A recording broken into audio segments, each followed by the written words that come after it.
As World War II came to an end, the decades to come would unravel the inhumane and heinous acts that were committed in the shadows of war. An estimated 200,000 women and girls were subjected to one of the most brutal and systematic abuses in world history. These women came to be known by the deceptively minimizing name comfort women. There is a scarcity of reliable records, says Korean scholar Maija Devine, but we will uncover the harsh realities these women faced and hear the stories of those who survived. The comfort system was an organized and horrific program of sexual enslavement by the Imperial Japanese Army. Young women and girls, some as young as 8 and 9, were taken from their families, deceived with promises of work, or coerced through threats of violence.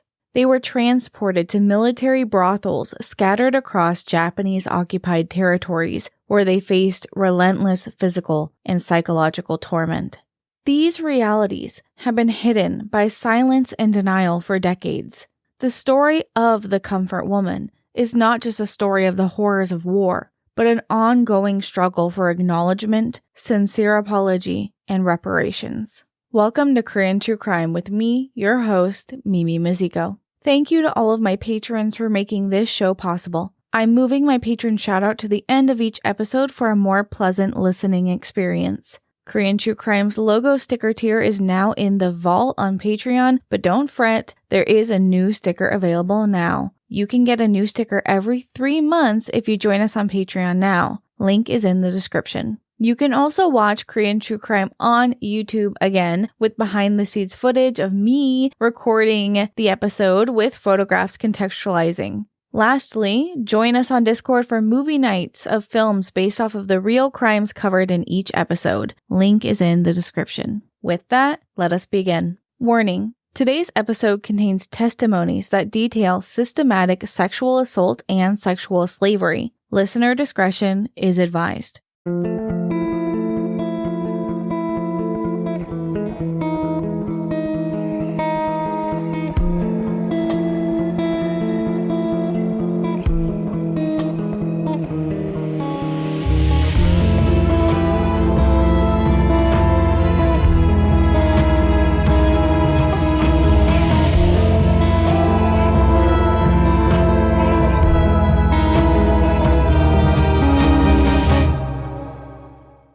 In the year 1919, the Japanese military was dispatched to Siberia as part of the Siberian intervention. Of the 7 divisions sent, 1 was taken down, but not from bombs or bullets, but instead from a wave of sexually transmitted diseases from local sex workers and from raping civilians. This was not an isolated incident. Japanese authorities began to receive many reports that soldiers were falling ill from the rapid spread of STDs. This posed a significant problem, not just for the soldiers' health, but for the already tarnished reputation of the Japanese Imperial Army. Following the infamous rape of Nanjing, in which 80,000 women and children were sexually assaulted by Japanese soldiers, Japan desperately wanted to improve their image. Sexual violence was quickly becoming associated with Japanese soldiers. In an effort to stop the spread of disease and prevent any further anti-Japanese sentiment, the military had the idea to create military brothels called comfort stations. They couldn't control their soldiers' violent sexual urges, so they decided to provide a safe environment for them to access sex workers. That was the idea anyways. These brothels would keep the soldiers away from civilians and help mend the reputation in the countries that they were occupying. The term comfort women comes from the Japanese word yanfu, which was coined by Okamura Yasuji, a vice chief in the Japanese military Shanghai Expeditionary Force. It was meant to make the job of a military sex worker seem less lascivious. Because this term has been used to diminish the violence these women experienced, I will not be calling them comfort women. I will refer to these women as what they were: victims of military sexual slavery, survivors, and when I can, their names.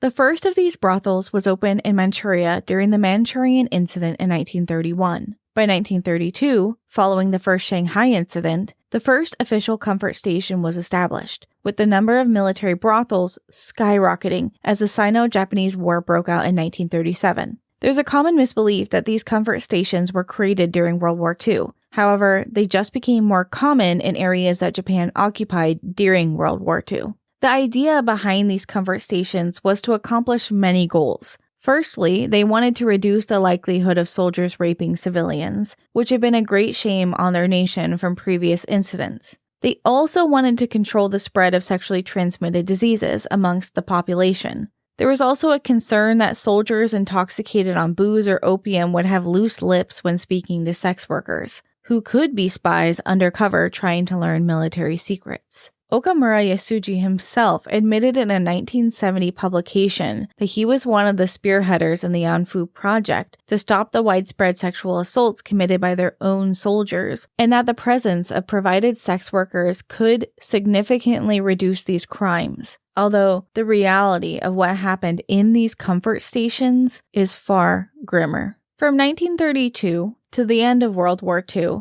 the Japanese government and Imperial Army forced over 200,000 women into sexual slavery across Asia. These comfort stations, more accurately military sexual slavery centers, had women taken mainly from Japan-occupied Korea, but also women from China, Indonesia, the Philippines, Burma, Russia, Vietnam, Taiwan, Laos, Malaysia, Cambodia, Papua New Guinea, Thailand, Dutch East Indies, and Japan as well were taken. Anywhere the Imperial Army went, women were taken. By 1938, over 70 comfort stations were operating in China alone, with more than 1,000 women documented from Korea and China. The stations were growing quickly in numbers. A military document recruiting women for these stations that was sent in 1937 states that unmarried women in Korea shall be used to supply the military's special business, alongside a specification that Korean men would also be recruited into labor for Japan's mines and factories.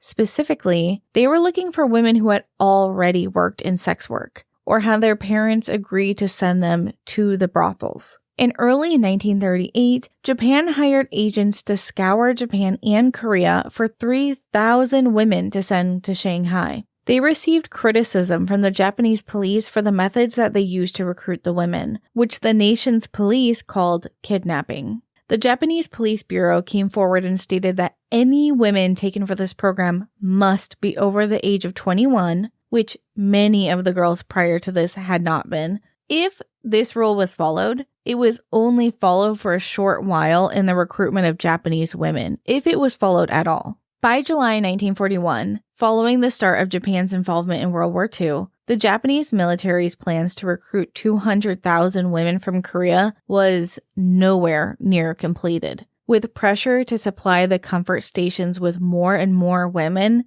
the recruiting military agents had to resort to more violent methods, including outright kidnapping. The most common tactic employed by these agents was a fake job advertisement promising legitimate work to young women. The pay they advertised was better than the factories, and they'd have to travel abroad for the job, meaning that anyone who applied was likely poor, desperate, and willing to be separated from their families. They wanted vulnerable women to essentially identify themselves. Months later, in December 1941, more comfort stations had been built in other occupied territories, including Taiwan. Military documents reveal that many of the women being recruited at this time were only aged 18 to 19 and had no record of being involved in prior sex work. Although it is important to note that involvement in sex work does not mean that any of these women would have consented to be military sexual slaves or that they deserved any violence that came to them. Sex workers also reserve the right to revoke consent and choose their clients. By September 3, 1942, the Japanese military had established an extensive network of these stations. According to reports, there was approximately 400 comfort stations scattered across Asia. According to reports, there were approximately 400 comfort stations in just China. The Philippines had 30, Burma had 50, and Indonesia 40. Additionally, Okinawa saw the establishment of 130 small stations in 1942 alone. The intended purpose of these comfort stations was to cater to the needs of Japanese soldiers, but the reality was very far from this official narrative. The lack of oversight of this program and the loose monitoring of the stations meant that the soldiers could essentially run the stations how they wanted. It's most likely that the official rules for this program were more a suggestion or just a way that they could document that they weren't doing anything wrong while not actually following those rules. Official estimates based on research suggest that 20,000 to 400,000 were forced into these horrific comfort stations. These figures are based off of calculations derived from military personnel numbers and estimated ratios. But the women and girls often moved stations, and many women died in these stations, which wasn't reported, so accurate numbers can't be known. Korean activist Kim Il-myun asserts that 80 to 90% of these women were Korean, totaling approximately 170 to 200,000 people. However, China has also argued that a majority of the women in comfort stations in China were Chinese women and girls. Nationalities aside, none of these women and girls deserved this, and every single one of them mattered. The horrors endured by these women were documented in various ways. The 1998 report by Gay J. McDougall, a special reporter for the United Nations, labeled these comfort stations as rape camps, emphasizing the systematic nature of the abuse. McDougall's report aimed to address the pervasive sexual violence and slavery, calling for acknowledgement of the profound injuries inflicted on the victims. The report underscored the need for justice and reparations, insisting that history must not downplay the atrocities committed. A racist Japanese song from World War II illustrates the dehumanization and mockery faced by these women. The song is known as the Mantetsu song. It is a crude and offensive reflection of the widespread prejudice and belittling of the victims. Depictions like this serve to dehumanize the victims of sexual abuse further, treating their pain as entertainment. Mantetsu was actually the Japanese railway company in Manchuria, so the song is about a railway worker visiting a brothel. Thank you to user Crosswam on Reddit for providing a translation of this song. The song in context is sang in a mocking Korean accent that Japan deemed as unintelligent. The translated song reads, "At a night when the rain is falling, from out the glass window, a Mantetsu golden-buttoned idiot is peeking in. To touch is 50 sen, to watch is free. If you give me 3 yen and 50 sen, I will go with you until the morning. Make up your mind and decide if you will come up or go home. If you decide to enter, pick up your wooden clogs and come up.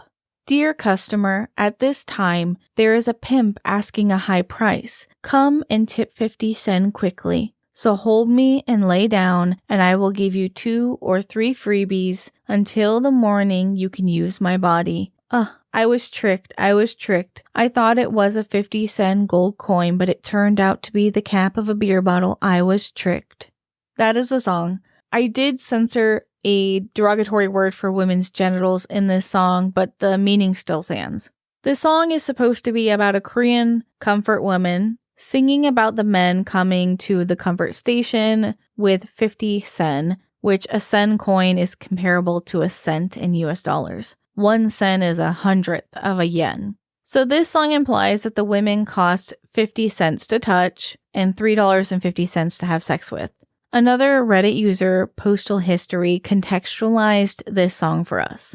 The Mantetsu song is akin to a minstrel song from the era of US slavery, where depictions of Africans happily enslaved were used for comedy. This song, however, kind of inverts that dynamic. It highlights the cruel treatment of Korean women under Japanese rule, reflecting how Japanese viewed Koreans as inferior and thoroughly enjoyed the suffering of Korean women. Just as there are very few narratives or books capturing the African American community's perspective on minstrel depictions due to the dominance of white America's control over the press, a similar suppression occurred for Koreans. During Japan's occupation of Korea, Koreans had absolutely no option to publish their own media or voice their experiences publicly. That is oppression.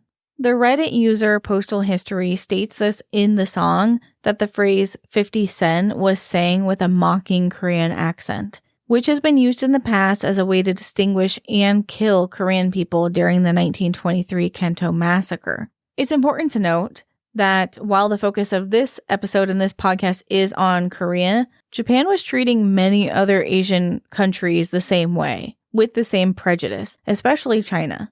By 1943, comfort stations were built in Okinawa and Indonesia as well. The majority of women who were targeted came from poor families. Many of the women and girls that were taken while they are away from their households, sometimes at work. Sometimes the families even sent their daughters to work these jobs with the promise that their daughters would be returned when they were of a marriable age, because no one knew that this was brothel work. They genuinely thought these girls were going to be like nursing assistants or office workers, sometimes even like just cooking in the kitchen or mending clothes for the soldiers. Some women and girls reported that their families sold them to the Japanese military. Very, very few of these women willingly went to work in the brothels, although undoubtedly there probably were a few. It may have been the only way that some of these women could find income, even if that income was just barely enough to feed themselves rice every day. Before we get into the testimonies of some of the survivors and learn about what life was like in these camps, it's important that we learn a tradition that gives insight to the Confucian dogma that Korea believes. Korea has had a significant influence from Confucianism that stems from the early Joseon period, beginning in 1392. You can see the influence of Confucianism today in Korean government, cultural norms, and the justice system. Victims of wartime rape in Confucian societies faced ostracization due to the Confucian belief that women must remain virgins until marriage. Sexual violence has been used throughout wars as a way to disgrace the women of the enemy country, which explains why the women who suffered within these brothels were not able to come forward easily and tell their stories. According to scholar Maida E. Devine, the deep-rooted Confucian beliefs play a crucial role in understanding the experiences of Korean women in the comfort stations. Confucian teachings emphasized the importance of chastity before marriage and unwavering loyalty to their husband, even after his death. It was this emphasis placed on a woman's virginity that led women and even young girls to carry small knives in their clothing known as eunjangdo, or a small knife that fits in the palm of your hand. Eunjangdo were not simple pocket knives. Rather, they were typically beautifully crafted. They had beautiful craftsmanship and artwork on the sheaths. Sometimes they were even hidden inside small brooches or hairpins. These were not only for self-defense though, but they also had a really dark purpose. If a woman were raped, she was expected to turn that knife onto herself, to save her family and her husband the shame of her not being loyal to him any longer. And if the girl was a virgin, then it was because she no longer was valuable.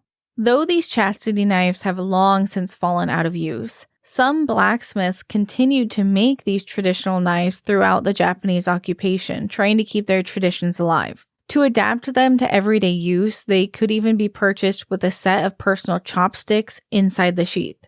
Having an eunjangdo meant that you were a loyal wife, or that you protected your virginity for your future husband. You were a good woman. Everything that we know about the sexual slaves taken by Japan, we can attribute to the bravery of one woman. The immense shame that surviving women felt kept them silent. And to the Japanese government, it was all just a part of war. To most of the world, sex crimes during war is just collateral damage. World War II may have ended in 1945, but it wasn't until 1991, 46 years later, that the first Korean woman, Kim Hak-sun, found the courage to tell her story. This doesn't mean the existence of comfort stations was unknown, but it was an incredibly taboo topic. The more it was treated as taboo, the more pressure there was on survivors to remain silent. Kim Hak-sun was born in 1924 in China after her Korean parents fled Japanese-occupied Korea. Her father was an activist supporting the Independence Army, but he died when she was just 3 months old. Her mother brought her to Pyongyang, Korea, where she was from. At the age of 14, her mother remarried, but Kim Hak-sun faced disagreements with her stepfather, which led to her mother sending her to a foster home. The foster family owned a business where they were training kiseng, an ancient profession where girls aged 16 to 22 were trained to be courtesans, skilled in dance, conversation, and musical talents. Historically, kiseng played crucial roles in independence struggles and political demonstrations. However, under Japanese occupation, the profession was devalued, and Japanese police became pimps, forcing the skilled women into sex work, which the origins of kisengs did include sex work as well. This story parallels the Japanese geisha, as the professions are very similar. Kim Hak-sun attended a kiseng academy until she was 17, learning to entertain through song, storytelling, and dance. Upon graduation, she faced the harsh reality that she was too young to receive her kiseng license because you had to be 19 due to the sexual nature of the job. She returned home to her mother and stepfather because she had nowhere else to go. Her stepfather took her and another girl that they had taken in to China, where they were sold to a Japanese soldier and sent to a comfort station. As soon as she arrived, she was told, "Your name is no longer Kim Hak-sun. Your name is Aiko," a Japanese name. The officer told her that if she didn't obey him, he would kill her. She was told that she was now a hygienic tool used by the Japanese soldiers to satisfy their sexual desires. Soldiers would line up at the brothel every day, and the sexual abuse she endured was horrific. She saw other women and girls at the station murdered by soldiers who visited them. She even saw some girls take their own lives. After just 4 months, a Korean merchant helped her escape. She married this man and had 2 children before returning to Seoul in 1945. Tragically, one of her children died in a cholera outbreak as they were forced to live in a refugee camp for months after their return. Though her husband appeared to be her savior, Kim Hak-sun revealed that he was a violent drunk who had raped her before helping her escape. He often abused her and mocked her by referencing her time working in sexual slavery as a way to devalue her and belittle her. Throughout her life, Kim Hak-sun heard about women like her described as disgraceful. This stigma was so intense that no woman dared tell their story. However, as Korea became more democratic in the late 1980s, difficult topics like rape began to be acknowledged. In 1990, the Japanese government denied responsibility for having these sexual slavery centers. This infuriated Kim Hak-sun, who knew she had to break the silence. At 67, she boldly declared, "I will say what I have to say," condemning those who looked down upon survivors of sexual slavery. She also condemned Korean people as well, who still supported Japan, brainwashed by years of colonization. Following her testimony, more victims came forward, leading to a lawsuit demanding reparations and an apology from the Japanese government. Civilians came forward in Japan to disagree with their government's treatment of women in the past, creating the Asian Women's Fund, which offered reparations to these women. Still, Kim Hak-sun rejected the money and sought restitution instead. She didn't want the people's money. If anyone was going to give money to the victims, it should have been the government. Her testimony helped establish the Wednesday demonstration, which you may have heard of before. It's a weekly protest in Korea in front of the Japanese embassy that continues to this day. Kim Hak-sun taught the world details of what happened inside of these brothels. Despite paperwork claiming women had to be over 21, many of the girls were as young as 11, some as young as 8 or 9. Only about 25% of women survived the comfort stations. This statistic is based off a quote from Seijiro Arifune of the Liberal Democratic Party of Japan, who stated that during the war, these women were essentially stripped of their identities and treated as Japanese property. The comfort stations operated under a ticket system, where soldiers purchased tickets to visit the women, who were promised a portion of the money in return. These tickets were similar to the ration tickets that they received. They could purchase these tickets with their wages, and many men bought tickets in bundles. In many of the survivors' testimonies, the women recalled that these tickets were used to purchase short periods of time. Each ticket allotted the men around 30 minutes, but the men could also use multiple tickets to have more time. Some of the women who have come forward said that there were instances of soldiers falling in love with them and promising to run away with them or help them escape. It was always untrue. These kinds of soldiers still chose to rape them, even if they were deluded to think that it was love. However, some men did feel such sympathy for the girls that they purchased bundles of tickets just to sit in the room as the girls and give them a break, even for just a short few hours. Some soldiers brought them cigarettes or alcohol, occasionally a nice piece of food, a reprieve from the usual horrendous abuse and torture that the other soldiers did to them. These acts of kindness were too infrequent to give the women any real hope. Because the women and girls received wages based on how many tickets they collected, the system created an environment where the women saw each other as competition. Their earnings were so small that losing just one visitor to someone else could be the difference between eating that day or not. However, not all survivors said that they had to purchase their own food. Some comfort stations provided food to the women as part of their rations, whereas others lived entirely separate from the military and had to pay for their beds, clothes, and food. The remaining money they had was deposited into Japanese savings accounts for them. Still, the money was useless without identification, information about where this bank account was, or the ability to even leave their encampment. By the war's end, 110 billion yen had been deposited into Japanese bank accounts for these women, but none of these women would be able to retrieve any of that money. The money was seized and used to help Japan's failing economy after the end of the war. When the war ended, many women were left abandoned, unaware that the war had even ended, and unable to access their own money. Some Japanese soldiers brought the women back to Korea or wherever they were from, but many of these women were just stranded in a foreign country. Another such woman was Kaneda Kimiko, who was taken at just the age of 16. Kimiko was born in 1921 in Tokyo, Japan, to a Japanese mother and a Korean father. Shortly after her birth, her family relocated to Japanese-occupied Korea, where her father was working as a priest. However, he did not worship the Japanese religion of Shinto, rather he was loyal to his traditional Korean faith. When she turned 14, her father was arrested for violating religious laws, which mandated that all religious leaders conform to Japanese faith and visit Japanese shrines. To avoid further punishment, her father agreed he would bring all of his congregation to the shrines.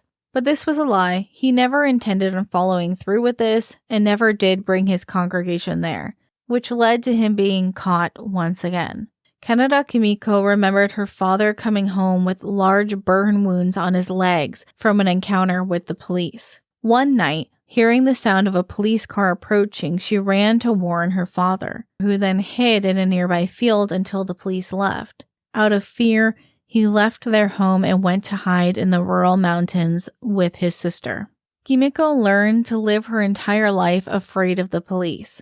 In 1938, at the age of 16, she got a job working as a housemaid, but the work was incredibly difficult and her employer was especially cruel. A friend of hers, Yoshiko, suggested that they go and apply for a new job that had been advertised in town for women to do cooking and mending work for the military. The pay was advertised as being much better than what they were making now, so it was very enticing to them. When they visited the employment office to learn more, that is when a soldier approached them and forced them onto a truck that took them to the train station. They were forced onto a train from Seoul to Tianjin, China. There were other girls on the train as well, huddled in fear of the armed soldiers guarding the exits. At their first stop, Kimiko and Yoshiko tried to leave the train secretly, but a soldier was covering every exit. Both of them had experienced and seen violence at the hands of the Japanese police. They knew that these police officers would not hesitate to shoot them if they tried to run. The train started again and took them to a station where they were forced onto another truck, which drove them to the comfort station at the military base in Zhaoqing, China. There were about 20 girls on the train around her age. They were divided into two groups, separating Kimiko and Yoshiko. Kimiko's group were led into an empty dining room at the comfort station and made to sit on the floor. The soldier leading them told them what their job would truly be. To her, it was as if she had been told she would be executed. The girls wept loudly throughout the night, unable to sleep on the cold dining room floor. The next morning, they were led to different small curtained rooms that they were going to work in. Just minutes later, a soldier came into the room and without saying anything, grabbed Kimiko and tried to rip her clothes off. She screamed at the man to stop and leave as she kicked and punched him. The man did leave to go to another girl's room, but the second soldier to visit her that day wasn't any kinder. This man was already intoxicated and angry. He held a knife to her throat and threatened her to do as he said. In that moment, she says that she stopped fearing death. Death would be preferable to a life in sexual slavery. She tried fighting back against this man, which just angered him more. So he stabbed her in the chest and left her to bleed out. As she was carried to the infirmary, barely conscious, she could hear the man being gently scolded for stabbing one of the prostitutes. Because the sexual slaves received the bare minimum of medical treatment, her wounds healed very slowly and poorly, with infection-causing complications. She remained in the infirmary for 20 days before they determined she was healed enough to return to the brothel. Her wound was still bandaged and stitched when the next soldier came to her room. When he saw her bandages, he began to hit her, causing the stitches to open and bleed. She yelled at the man, and he threw her onto the ground and began kicking her arms, stomping on her wrists. She says the man stomped on her wrists until the skin was gone and she could see her bones. She thought she would lose both of her hands as she was carried again to the infirmary. The man had caused her to have 2 irreparable broken wrists, causing lifelong nerve damage. During both of her infirmary visits, pain medication was not offered. Kimiko, like many of the women and girls held in sexual slavery by the Imperial Army, had to manage the pain that they endured every day on their own. Soldiers' abuse, malnourishment, sexually transmitted diseases, all causing them pain every waking moment. And they had nothing to turn to other than alcohol, if they could afford it, and opium. Opium, in the early 1940s, had been a large source of revenue for the Chinese government. Although they were discouraging the use of it, they still profited heavily off of it. During the Second Sino-Japanese War, which is when Kimiko was brought to this comfort station, opium was taxed and sold to Japanese military bases. Income from the taxes on opium made up more than 40% of the CCP's revenue. Opium itself has a euphoric effect on the brain that has immediate relief for physical pain with a calm drowsiness and relaxation. Opium makes your body release endorphins that tricks your brain into believing that it feels calm, relaxed, and pain-free. With access to this drug, the victims of sexual slavery were kept content and controllable as their addiction to opium formed. Kimiko and the other girls endured more than 20 soldiers visiting them every day, beginning early in the morning and not ending until the sun rose the next day. They had very little time to sleep and had meager meals during whatever breaks they did have. Some of the girls next to Kimiko's room were even younger than she was, but they weren't allowed to speak to one another. A few of these girls she saw had not even started puberty yet. She says, these girls had just as long of lines as the women in their 20s. No one escaped the abuse of these soldiers. When the girls were injured by soldiers or suffered from sexually transmitted diseases, they were sent to the infirmary, as Kimiko had been many times. Even for her stab wound, no medicine was given to the slaves except antiseptic injections and cheap bandaging. The better medical supplies were reserved for the soldiers. If the slaves were taken in with a wound that needed to be disinfected, the nurses would use an antiseptic known as mercurochrome, which is a reddish-orange liquid that when applied directly to the wound stains the skin red, which means that infections and inflammation became incredibly difficult to distinguish. Although this was not a large concern of military doctors. Like hydrogen peroxide, mercurochrome was incredibly painful when applied, and later would be banned entirely because of the mercury content of the tincture was so high it caused blood toxicity levels that could kill patients who received it. It was also found to do almost nothing to improve the healing in wounds, and often just led to them getting worse.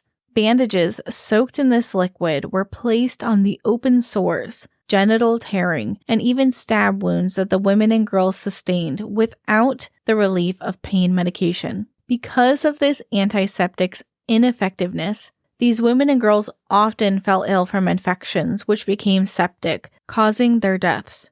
A new girl would be found to replace them shortly after their passing anyways, so the military really didn't care. This was before the Japanese Army had access to penicillin, including for soldiers, so this was the only medication they had. On top of this brutal medical treatment, the sexual slaves were also given an injection on a weekly basis to prevent pregnancy and sexually transmitted diseases.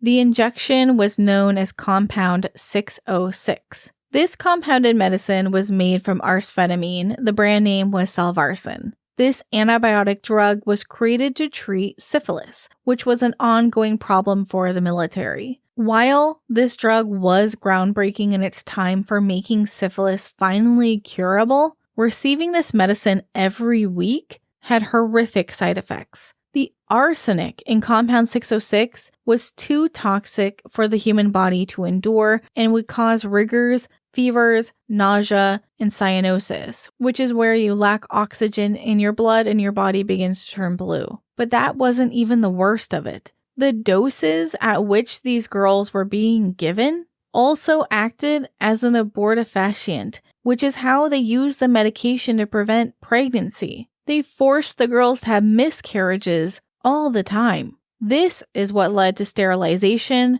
and lifelong complications. Diseases spread easily through the brothels because of the close contact they had with so many men who rarely bathed. Tuberculosis became a deadly illness that was going through all of the camps. If any of the girls had tuberculosis, the only thing that they could do was have them go outside more often for fresh air. But that didn't work for many of the malnourished and injured young girls. Kimiko says that she heard the younger girls weep in the middle of the night until the soldiers got sick of it and dug a deep trench outside of the camp and forced all of the sick women and girls into the hole to air out their illness. The next morning, when one of the girls had died, one of the authorities decided to cover the trench and begin pumping poison gas inside until all of the girls were dead to end the tuberculosis. They made the Chinese labor slaves dig a new trench, continuing the cycle until tuberculosis was gone. As the war continued, they started to lose more and more staff, including nurses who fell ill just as the others had. Some of the older slaves were brought to the infirmary to assist injured soldiers. Kaneda Kimiko was trained to give injections to the gravely injured soldiers. As these soldiers died, she said not a single one of them muttered their banzai cry for Japan. Instead, many of them kissed pictures of their families or prayed to see their family in the afterlife. As they died, the war no longer mattered to them. Kimiko was held as a slave for 7 years, from the age of 16 to just after her 24th birthday. But then, in 1945, as the war came to an end, the military camp suddenly was abandoned and the sexual slaves were able to just walk out of the front doors. She found her way back to Korea and was taken to a refugee camp where she was able to receive medical treatment.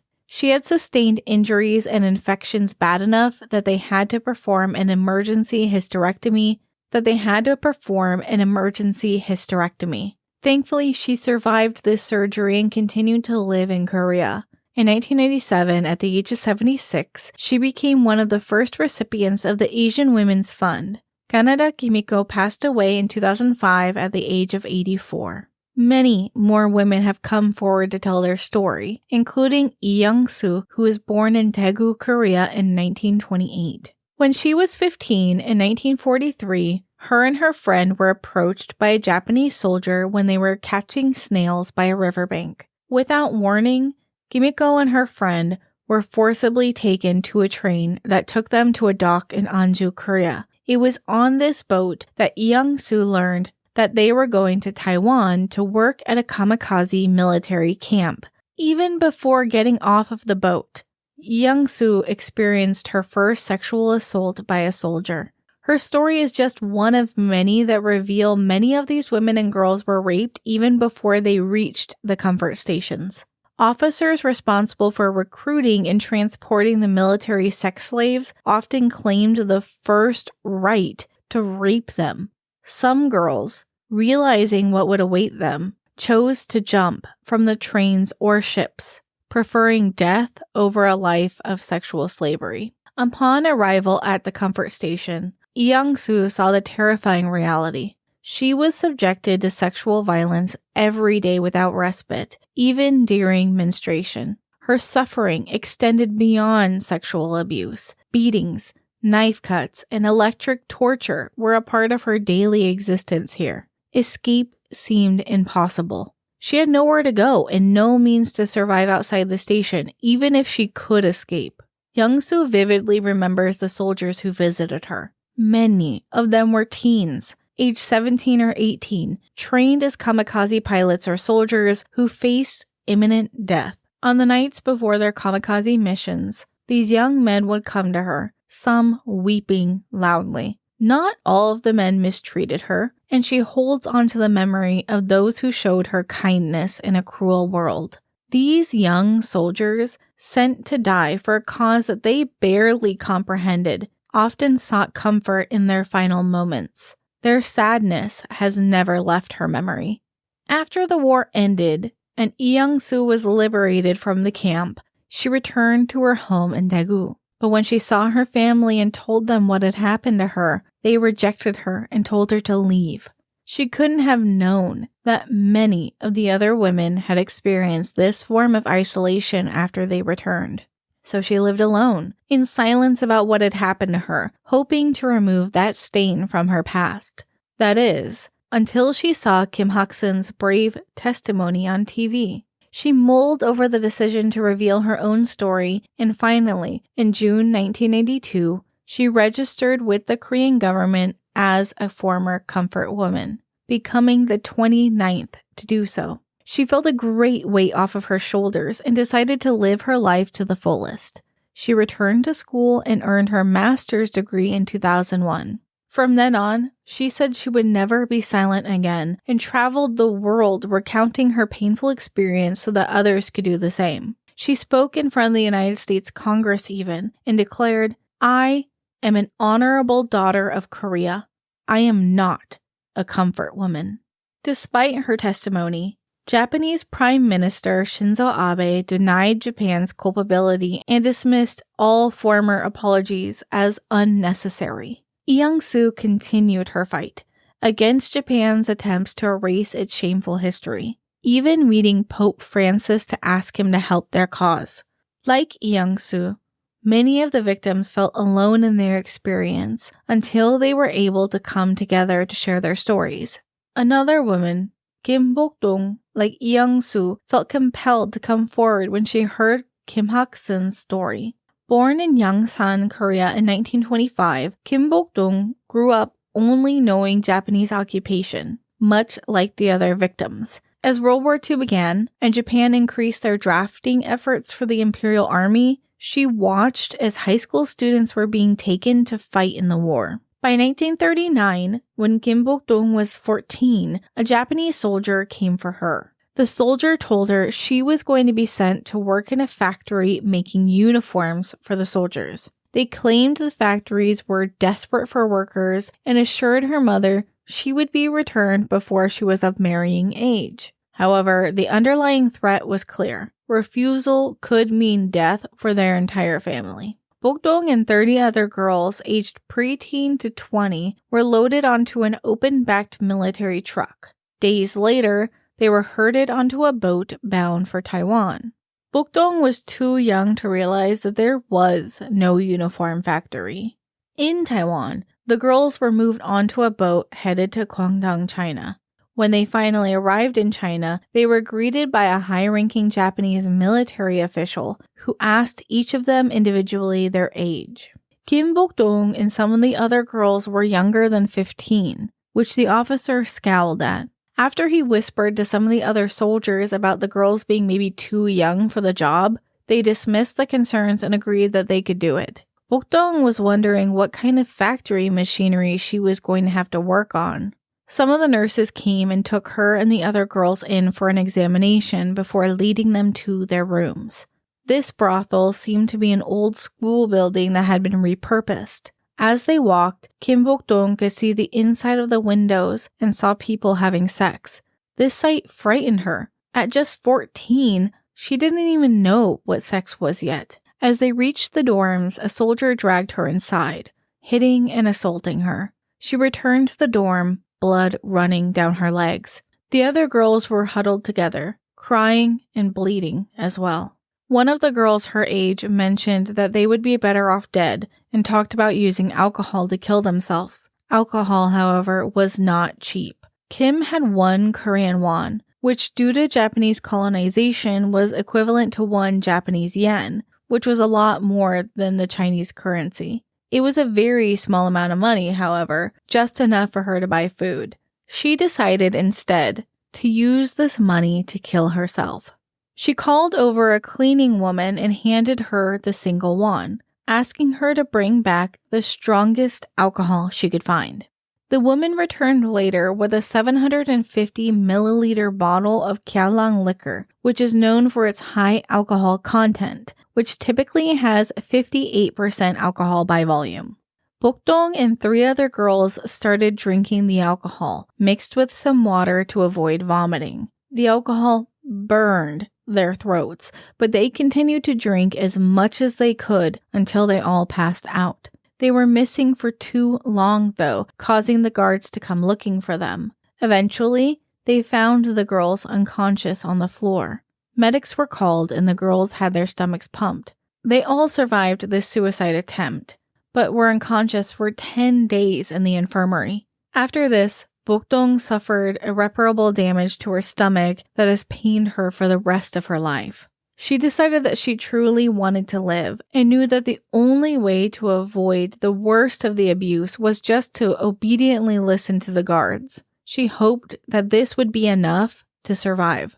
Starting on Saturdays from noon to 6 p.m., the men lined up in queues with their tickets. The men were given condoms and lubricant in small wooden boxes like a matchbook to protect the men from diseases. Some days, more than 30 men would visit her, and she would weep from the pain in her entire body. The medics would inspect the girls and treat them if needed each day before they returned to their sleeping quarters. They also received the weekly shot of Compound 606. On Sundays, the line would begin at 8 a.m. and didn't end until 5 p.m. Each comfort station operated differently, some more ruthless than others, however, all were inhumane. Kim Bok-dong's story did not end at the first comfort station. She was moved repeatedly from Guangdong to Hong Kong to Malaysia, Indonesia, and finally Singapore. She remained in Singapore until the war's end. As the war did come to an end, Japanese soldiers began destroying evidence of the comfort stations. They tried to cover up their atrocities by telling Bok-dong that she was a nurse at the army hospital, and that was the story she had to stick to. Despite the war's official end, many Japanese soldiers stayed in East Asian countries, refusing to surrender and attempting to maintain their control. From 1945 to 1946, Bok-dong remained in Singapore and was forced to work as a nursing assistant for the Japanese military. When the U.S. Army finally did arrive, Bok-dong and the other prisoners were taken to a U.S. prison camp and held for a few days before being sent back to their home countries. They were considered refugees, finally receiving some form of aid. Soon, she stood in front of her family's house and knocked. It had been almost 8 years since she'd been gone.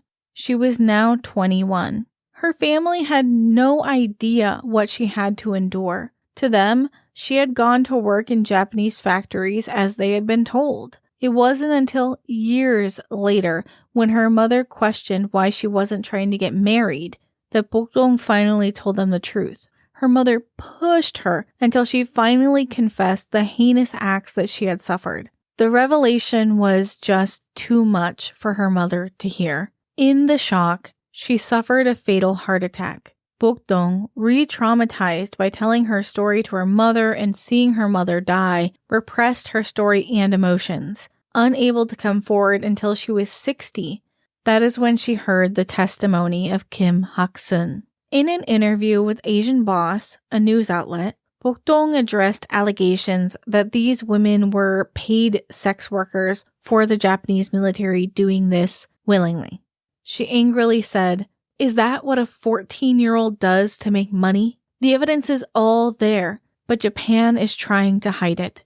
She explained how people often tried to silence her, refusing to believe her story or attempting to downplay it.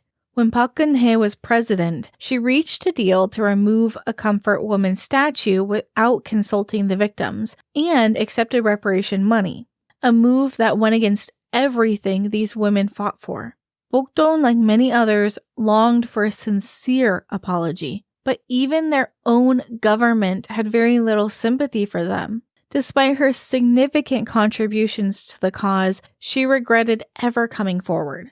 She regretted it because how little the world seemed to care. Kim Bokdong enjoyed the saying, "Hate the sin, not the sinner." She understood that the atrocities were committed by a former empire, not the current Japanese government. She hoped for some relief before her death.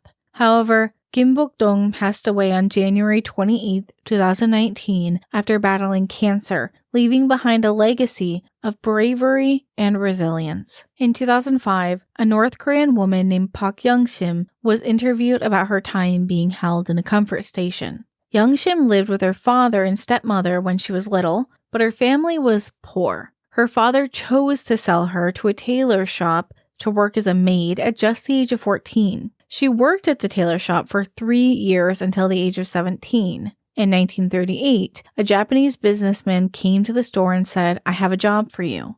She tried to resist, but the man forced her onto a truck and drove her to the train station. She was put onto the train with other women and girls taken to Nanjing, China, specifically the Golden Canal Comfort Station. When we see pictures of old comfort stations, some of which the buildings still stand to this day, it is immensely emotional to see how similarly dehumanizing it was to a concentration camp. In one instance, a comfort station had a large sign erected that read, "Public Bathroom" in Japanese. Other signs were deceiving and said, "Welcome to the so-and-so house," in a more upscale design as if this was a luxury brothel. As Young-sim came to the building, which she described as a 3-story brick house with 2 by 2.5 meter rooms like a dormitory, she felt chills up her spine. Each room had a single bed, no other furniture. She was put in one of the small rooms and the door closed. She sat on the bed wondering what would happen next to her. Then, a Japanese soldier came in the room and began to rape her. From that day on, she had lines around the corner. When she was in great pain and tried to ask for a break, the men or the guards would hurt her. Park Young-sim, like many of the other women, were given access to opium to ease their suffering, but also to keep them complacent, which made them easier to control. Young-sim says, "I couldn't die even if I wanted to, and I couldn't live even if I wanted to." Young-sim lived in constant terror of the Japanese soldiers, who frequently mocked and tormented the girls. She remembered a ruthless encounter with one of the soldiers. One day, one of the soldiers approached her and said, "You haven't had a proper meal today, so I'll treat you to some meat soup." True to his word, he brought her and the other girls some meat stew. She was starved for any form of nourishment that wasn't the plain rice that she was given every day, so she ate the soup. But as he collected the bowls, him and the other soldiers started to laugh and taunted her. "Don't you know what you just ate? We made that soup from Korean girls like you."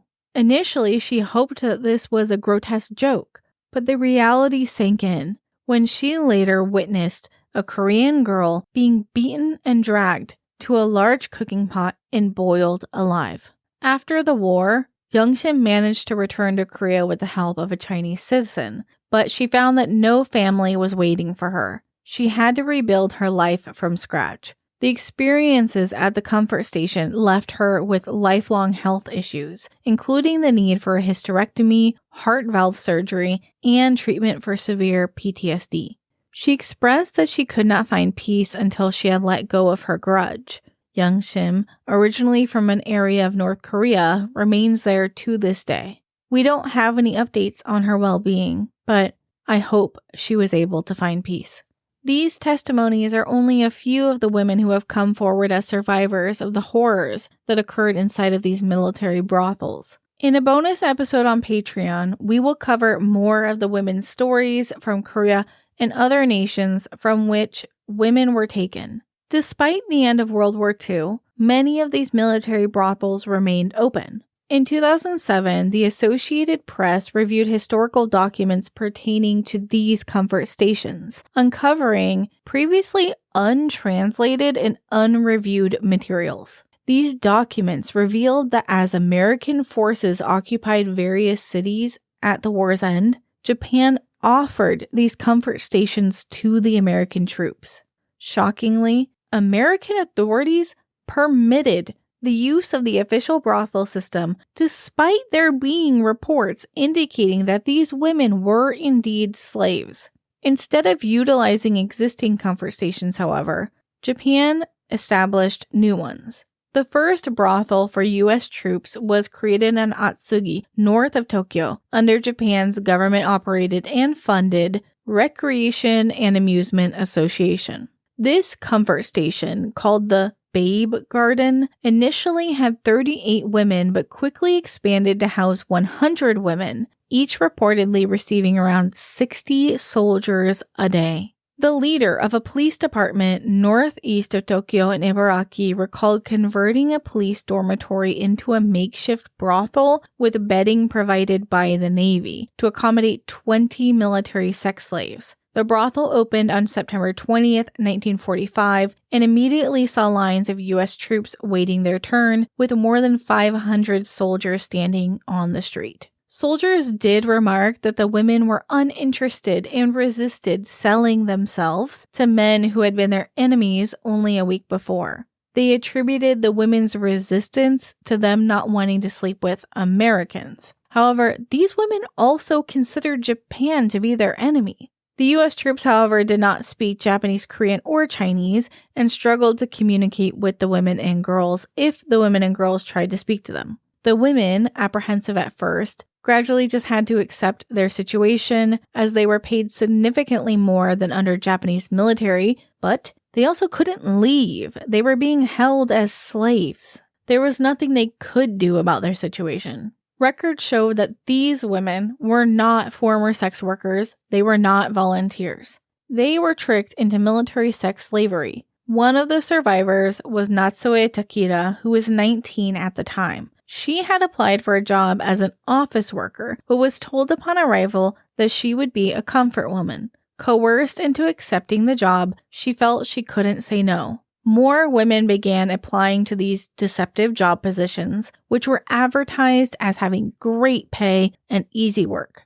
By the end of 1945, over 350,000 U.S. troops were occupying Japan. And records from the Recreation and Amusement Association show that more than 70,000 women were working in these brothels.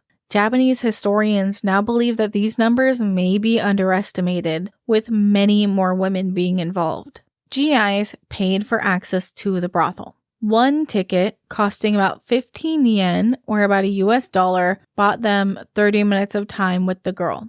This is around half the cost of a pack of cigarettes. This is also much more expensive than the cost of a brothel that the Japanese soldiers were accessing. The U.S. government provided Japan with shipments of penicillin specifically for these comfort stations, along with condoms and other prophylactics.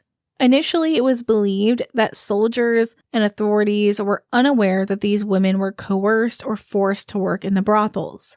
However, a December 1945 memorandum from Lieutenant Colonel Hugh MacDonald, a senior officer with the Public Health and Welfare Division, recorded otherwise. It stated, The girl is impressed into contracting by the desperate financial strains of her parents and their urging, occasionally supplemented by her willingness to make such a sacrifice to help her family. Essentially, they chose women and girls from impoverished families. The memorandum continued, "It is the belief of our informants, however, that in urban districts, the practice of enslaving girls still exists.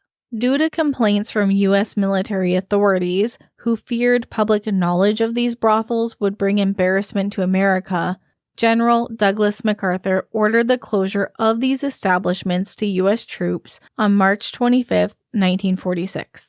Japan ended the Recreation and Amusement Association shortly after.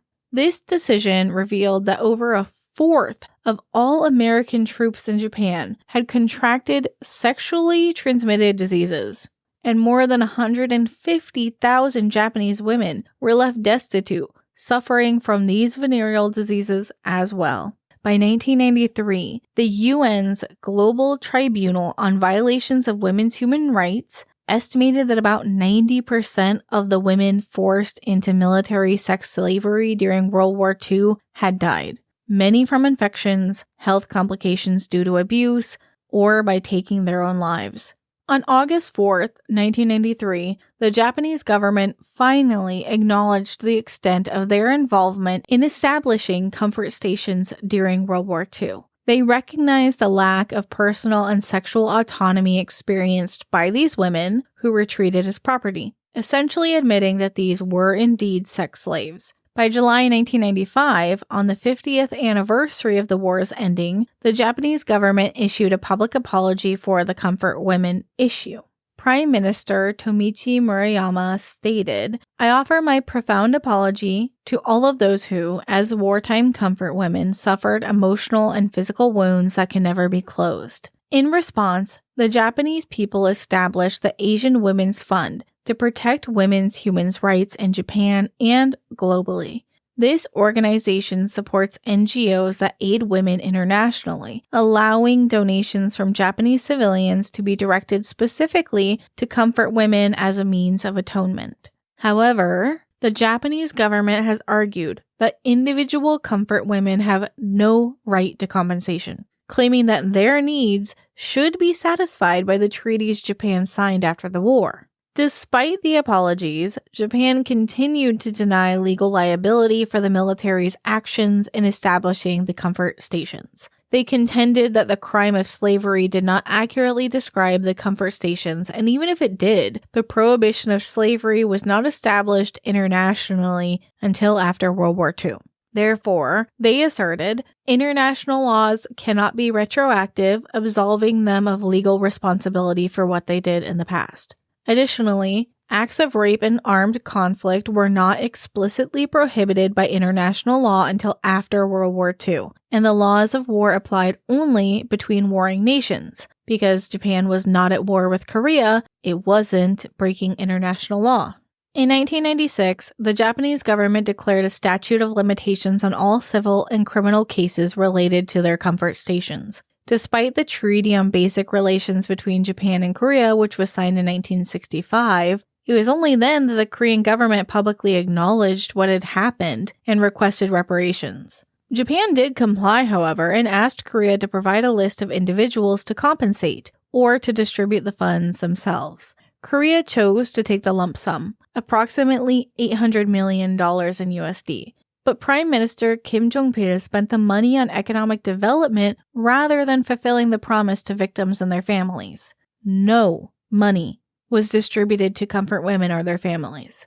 Prime Minister Kim Jong-pil claimed that there was no promise to compensate the victims directly, leading to lawsuits against the Korean government by the comfort women and other Korean people.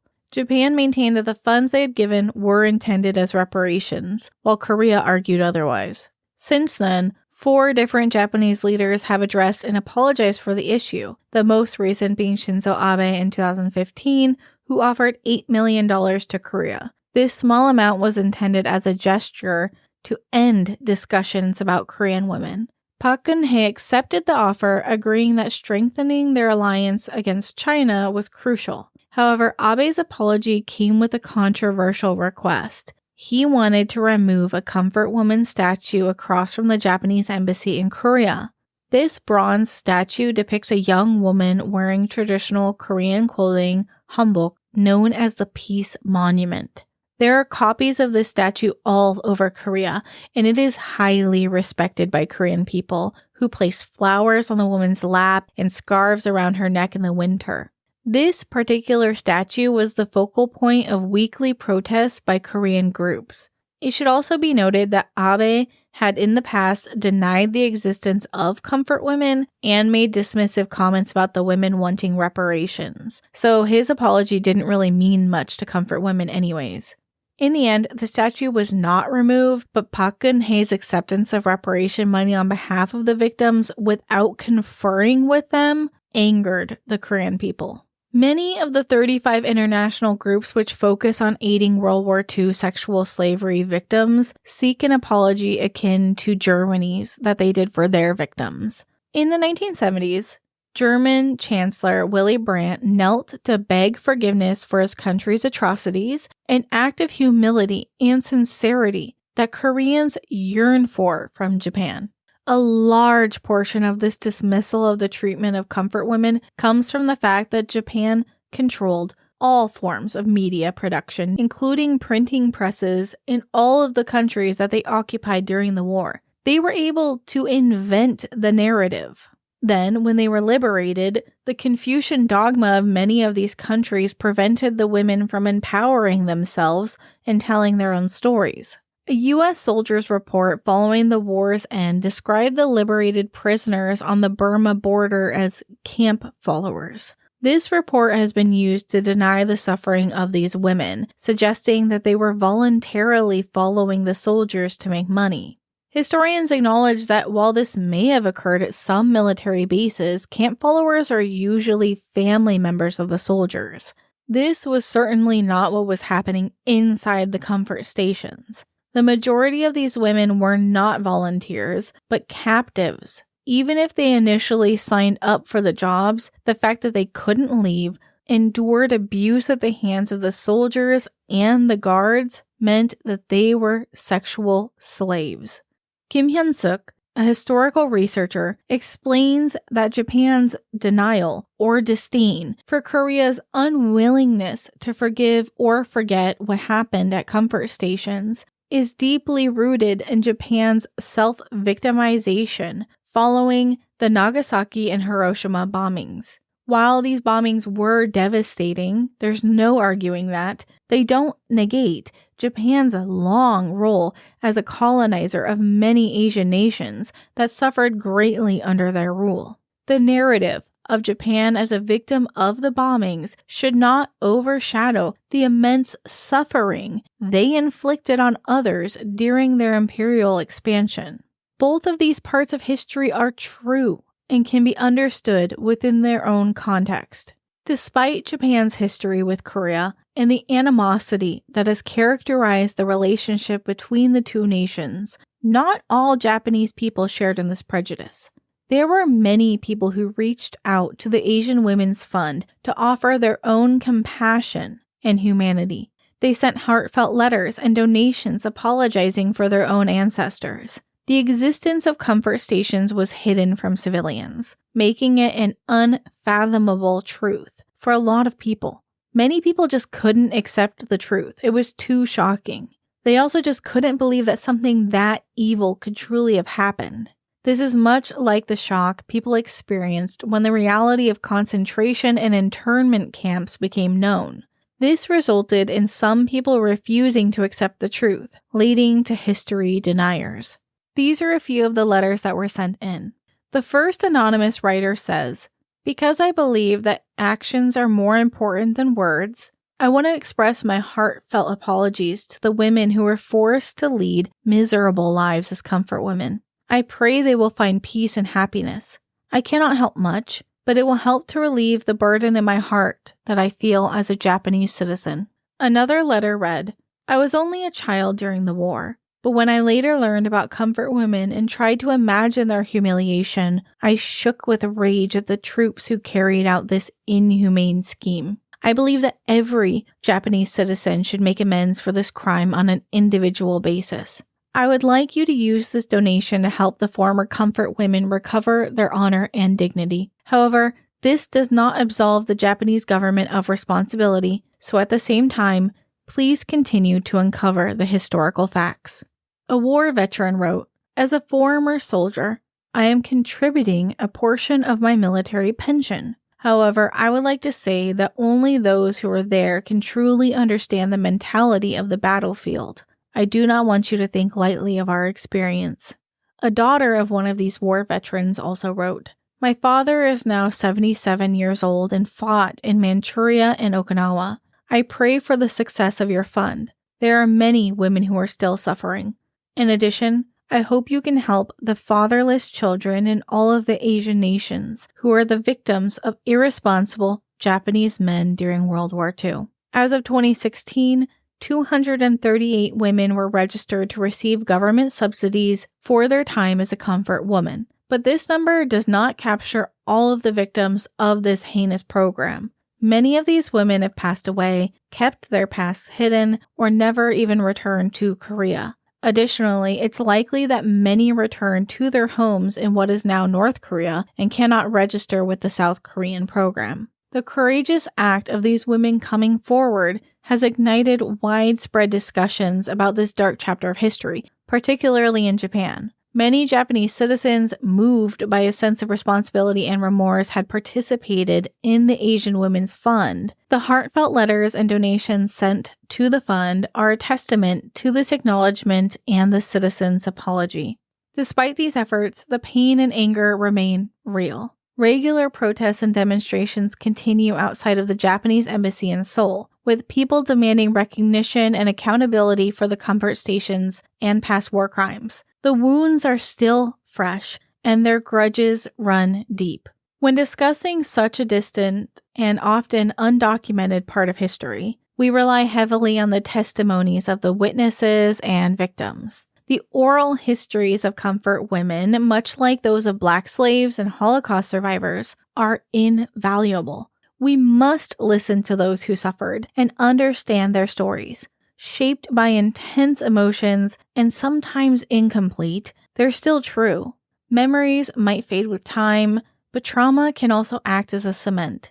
Survivors of these military sex slavery camps have faced criticism, accused of giving false testimony to receive compensation. Yet, as these brave women have shown, compensation was rarely, if ever, received.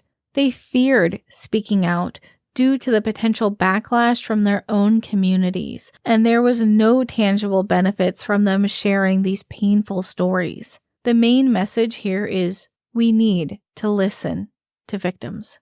Even reconstructions of events in the Holocaust Memorial Hall based on victims' testimonies highlight the limitations of memory. Victims often don't even have the full picture since they were isolated from the rest of the world during their suffering. Survivor interviews and testimonies are not comprehensive histories. They're fragments of traumatic events. They provide us a framework of what truly happened. This does not make these survivors unreliable witnesses. I know that this episode might bring out deniers or attempts to downplay the severity of what happened during World War II, particularly the rape and abuse suffered by military sex slaves. I know that I'm going to receive hate for this episode, but if you've made it this far, you are probably not one of those people. If you want to hear more testimonies from women who have survived these comfort stations, I'll be doing another short bonus episode on Patreon. As always, thank you for listening to Korean True Crime. Join us on Discord for movie nights, find sources on Patreon for free, join our quarterly sticker club on Patreon, follow the show wherever you listen from, and please give me a rating. It helps the show quite a lot. Thank you to my patrons, Vix Mac, Lala, William White, Jean Juan Edwards, Nico, Elijah Hancock, Anomanom, Dr. Bob, My96, Lumos, Emma Brown, David Defoya, Adriana, Pip, Dade512, Lisa, Veronica, Olive, Caitlin, and Missy G. 다음에 또 봐요. See you next time.